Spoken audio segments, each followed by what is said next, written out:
Et on va lancer dans la musique. Eh ben, on continue dans la musique. Et nous avons rencontré, en fait, samedi dernier, San Severino, qui était en concert à Maurepas. Donc, son dernier album, Honky Tonk, qui est sorti en mars dernier, signe, en fait, une nouvelle couleur musicale. C'est un nouveau registre dans lequel on ne le connaissait pas. San Severino nous en parle. On l'écoute. San Severino, bonjour. Oui, bonjour. Alors, vous êtes actuellement en tournée pour la sortie de votre dernier album. Ouais.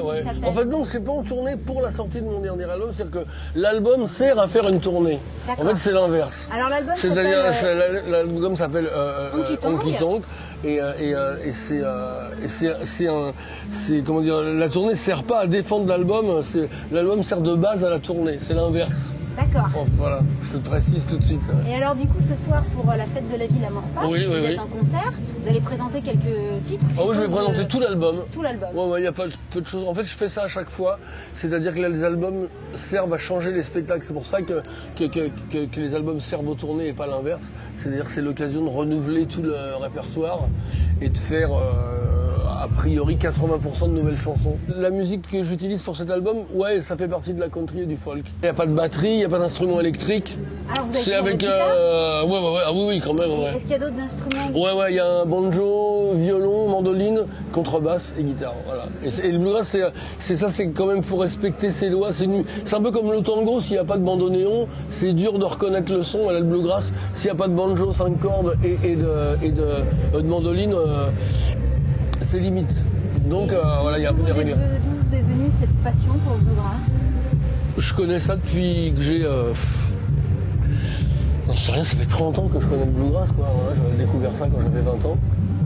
Et puis voilà, j'ai toujours... Vous connaissez plus sur des sonorités jazz manouche, on va dire. Mais ça a duré que jusqu'à 2006 et j'ai changé en concert et en album à partir de 2006, c'est-à-dire donc il y a bientôt 7 ans. Et j'ai fait donc 2 albums de swing et les 3 après ont été des albums avec des sons différents à chaque fois. Voilà, on a vu l'évolution rock, jazz, aujourd'hui bluegrass. Alors je sais pas si c'est des évolutions, c'est des virages, que des évolutions. Parce que, c'est un pari osé là? Non, c'est pas un pari osé, c'est pas très dur, je risque le ridicule en gros. C'est pas très grave, je veux dire, je change de son pour un album, je suis pas le premier à faire ça. Les groupes généralement font pas ça, les groupes ils gardent leur même son tout le temps, et puis il y a des chanteurs qui aiment bien aussi garder leur son et d'album en album pour que les gens les reconnaissent tout le temps, puis eux c'est le truc qu'ils aiment. Et moi j'aime bien changer maintenant à chaque fois et me plonger dans des univers que je connais quand même, mais qui font partie de ma culture, quoi. Je suis censé quand même montrer et faire écouter aux gens les musiques que j'aime et pas garder juste un des trucs. Et alors, quels sont les retours du public qui vous suit là, du coup, avec ces derniers concerts? Les retours ils sont très positifs, c'est-à-dire que les gens, à la limite, ils se demandent pas quel nom ça a, ni quelle musique c'est et tout. Ils voient le chanteur qu'ils aiment bien et puis ils sont contents du spectacle ou pas. C'est vrai que là, avec le retour de la musique acoustique, par rapport aux 2 tournées d'avant qui étaient très électriques, il y a quand même beaucoup plus de gens qui reconnaissent les textes un peu mieux. C'est vrai qu'il y a moins d'espace dans une musique électrique. Enfin, une musique électrique jouée forte.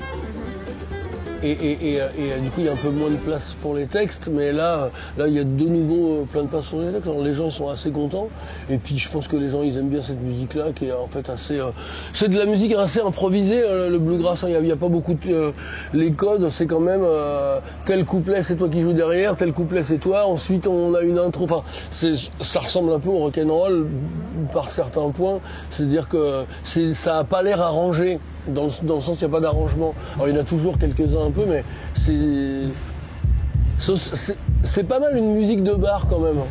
C'est-à-dire que c'est fait c'est pas fait pour danser, mais on peut taper du pied et taper des doigts et des mains quand même. Et moi je trouve ça, enfin moi j'adore ça, mais j'ai l'impression que les gens ils trouvent ça assez positif et je sais pas, porteur de trucs sympas, quoi.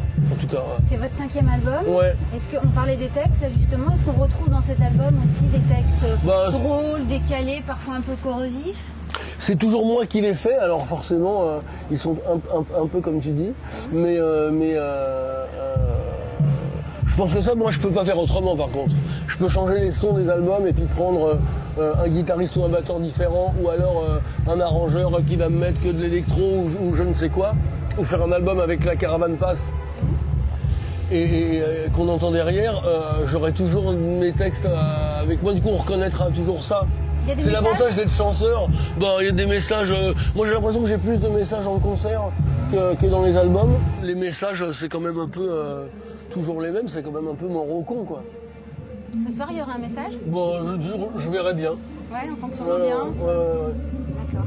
Merci. Non, de rien du tout. Merci beaucoup.